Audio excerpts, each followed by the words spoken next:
Esta es la continuación del capítulo anterior, en donde estábamos hablando de la guerra económica. Comenzamos con el siguiente punto.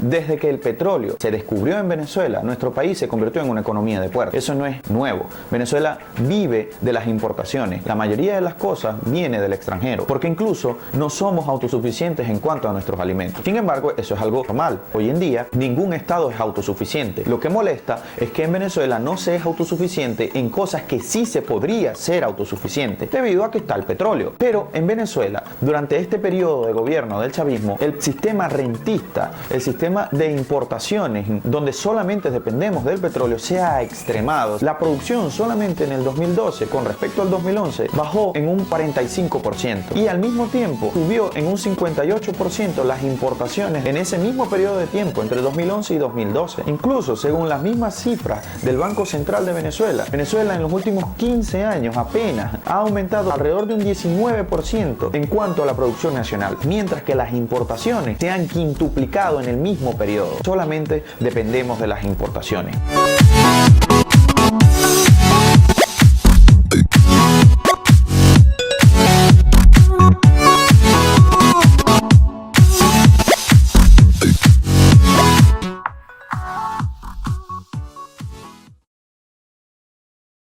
Venezuela, uno de los grandes exportadores mundiales de petróleo y poseedor de las mayores reservas del hidrocarburo en el planeta, ha tenido que empezar a comprar crudo.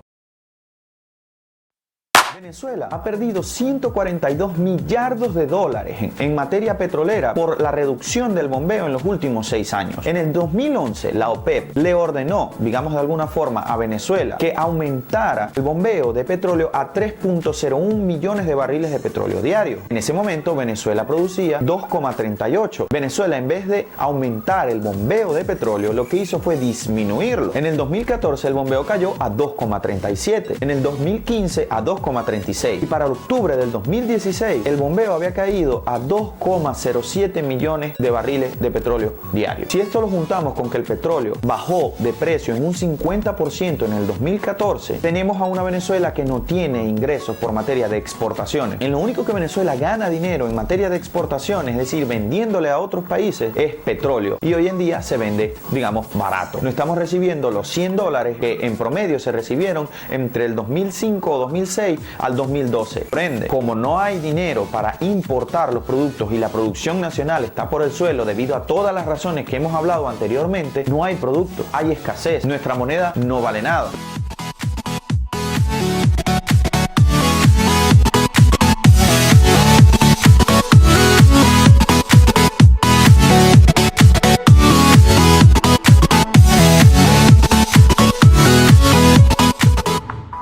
La balanza de pagos es un tipo de interpretación en el que el cambio normal de una moneda es el que permite regular la balanza de pagos internacionales de un país. Esto se explica de la forma siguiente. Mientras las importaciones y las exportaciones estén equilibradas, es decir, lo que yo compro afuera y lo que vendo hacia otros países esté equilibrado, hay una regularidad de la balanza de pagos y la moneda se mantiene estable. Sin embargo, cuando las importaciones son mayores que las exportaciones, aquí se genera un déficit, puesto que no vende lo suficiente para pagar sus deudas en moneda extranjera. Y el bolívar no sirve para pagarle a los chinos, el bolívar no sirve para pagarle a los italianos o a cualquier país. Hay que utilizar la moneda extranjera. ¿Qué pasa? Que Venezuela importa más de lo que exporta y eso es lo que hemos venido hablando. Pero ahora veámoslos en datos. Según el Banco Central de Venezuela, en el 2011, Venezuela exportó poco más de 4.000 millones de dólares en materia de alimentos, pero al mismo tiempo importó más de 40.000 millones de dólares en el mismo concepto. Hay un déficit de más de 35.000 millones de dólares. Usualmente ese déficit era resuelto por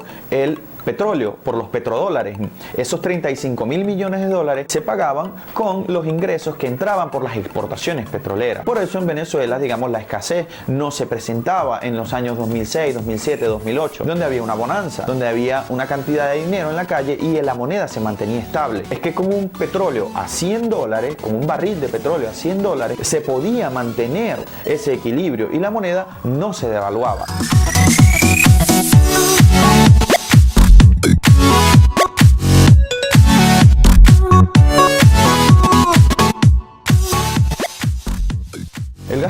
público es aquel que realiza un Estado en función de otorgar beneficios sociales a los ciudadanos. Sin embargo, estos beneficios sociales tienen que ser equilibrados con una inversión, puesto que el Estado no puede gastar y gastar y gastar dinero que no tenga una tasa de retorno. Es decir, que no se devuelva ese dinero de alguna forma hacia el Estado, ya que el Estado solamente ingresa dinero por la población a través de los impuestos. El gasto público es una estrategia utilizada por el gobierno chavista durante todo su periodo de gobierno. Esta estrategia le ha servido bastante bien. Entre 1999 y 2007 el gasto público en Venezuela aumentó en un 800%, y esto es algo que se correlaciona con la popularidad que tiene el chavismo durante este periodo. En el 2006 fue el tope de popularidad del presidente Chávez, y esto es algo que hay que tomar en cuenta. Entonces el chavismo, utilizando el gasto público, ha conseguido apoyo popular, ha ganado elecciones durante todo este tiempo. Pero ¿cómo ha funcionado este gasto público? Esto no lo han hecho de forma desordenada. No, si hay algo que sabe hacer el chavismo es una estrategia política.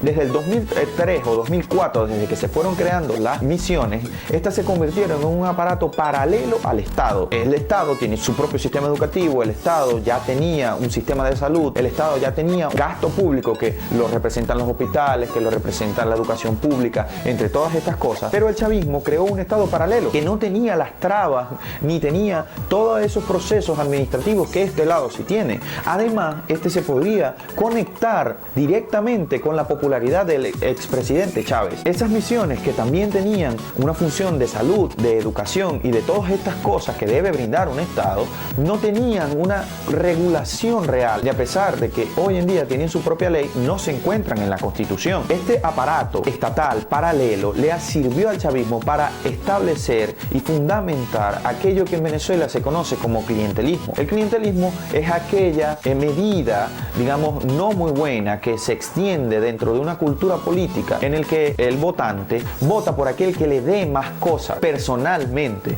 aquel que va a su casa, le arregla los bombillos, o que le regala una lavadora, o que le hace el mercado del mes. Esto es clientelismo. El chavismo institucionalizó dicho clientelismo con las misiones. Estableció un sistema en el que podía controlar a las personas que estaban allí a través de datos, a través de información. Eso el chavismo lo vende como un regalo que le está dando el Estado, y por ende el ciudadano que recibe dicho regalo debe ser fiel, y al ser fiel debe votar siempre por el chavismo. Sin embargo, el gasto público en Venezuela, como lo decimos, ha sido una estrategia de doble filo, puesto que hoy en día, como no hay dinero para mantener esa cantidad de gasto público, el chavismo ha perdido popularidad.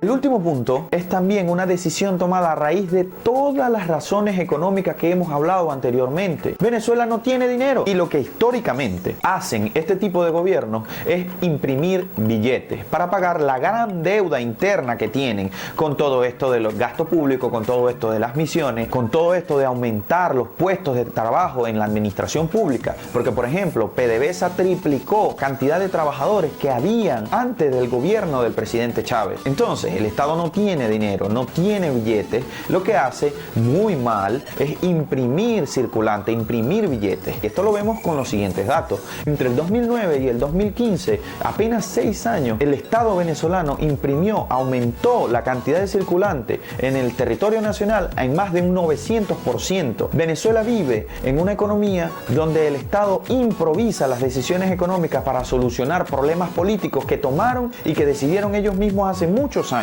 Con todo esto de los controles, con las expropiaciones, con todas las decisiones negativas que han tomado, y hoy en día lo solucionan imprimiendo billetes que no tienen soporte en la economía. ¿Y por qué no tienen soporte en la economía? Porque el billete, las monedas están hechas para adquirir cosas. Tiene que haber una relación entre el billete y el bien que adquiere. Si no hay bienes, porque ni se importan, porque no hay dinero para importarlo, y tampoco hay producción nacional, no hay bienes que comprar, no hay productos, hay escasez. Entonces esta moneda pierde su utilidad, no tiene razón de ser. Es por eso que vale más el papel en el que está impresa la moneda que la moneda en sí. Si la cantidad de dinero que circula equivale al valor de los bienes y servicios, esa economía está en equilibrio. Puede crecer la producción de bienes y servicios, y si paralelamente hay más dinero, crece la economía en su conjunto. Pero el problema viene cuando el gobierno imprime dinero sin respaldo y empieza a ponerlo todo en este platillo, pero no pone producción adicional en el otro. Esa economía hace así, esa balanza. ¿Qué es lo que pasa? Que el valor de los bienes y servicios sube. En conclusión, todo lo que estamos viviendo los venezolanos en este momento, los altos niveles de inflación, la escasez, los niveles de inseguridad personal, todas estas cosas que están pasando y son consecuencia de todas las malas decisiones económicas que ha tomado el gobierno. Y ya lo vemos, hoy en día mantienen la estrategia de la guerra económica. Sin embargo, ya sabemos que no es así, que son las decisiones de un gobierno que no sabe qué hacer con la economía porque supedita las decisiones económicas a que no lo saquen del poder.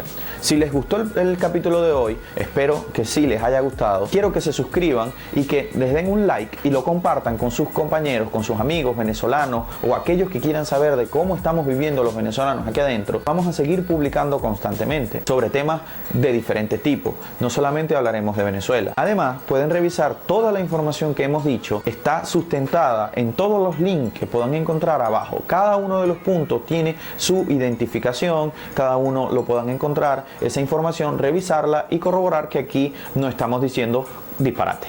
Así que bueno, muchas gracias y hasta un próximo capítulo.